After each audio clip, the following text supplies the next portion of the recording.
National crush Rashmika Mandanna నోటి దూలతో మరోసారి వివాదంలో చిక్కుకుంది.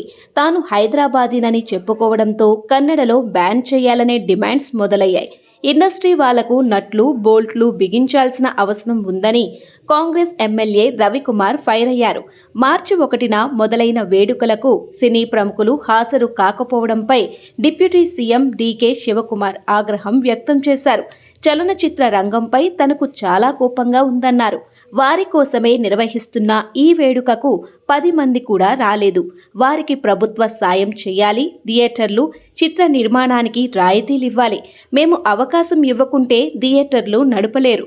ఎవరి నట్లు బోల్ట్లు ఎలా సరిచెయ్యాలో మాకు బాగా తెలుసన్నారు. కాంగ్రెస్ ఎమ్మెల్యే రవి గణిక సైతం రష్మికపై మండిపడ్డారు. ఈ చలనచిత్రోత్సవాలకు హాజరయ్యేందుకు రష్మిక నిరాకరించడం దారుణమన్నారు. రష్మిక కన్నడను విస్మరించింది. కన్నడ చిత్రం కిరాక్ పార్టీతో తన కెరియర్ను ప్రారంభించిన విషయం మర్చిపోవద్దు. ఆమెను ఆహ్వానించేందుకు ఆమె ఇంటికి 12 సార్లు మనిషిని పంపించాం. కానీ ఆమె రాలేదు. తన ఇల్లు హైదరాబాద్లో ఉందని చెబుతోంది. కనీసం గంట సమయం లేదా? కన్నడను అగౌరవపరిచిన రష్మికకు మనం గుణపాఠం నేర్పించాల్సిందే. శివకుమార్ చెప్పినట్లు నట్టు బోల్ట్లు బిగించాల్సిన సమయం వచ్చింది అంటూ ఫైర్ అయ్యారు.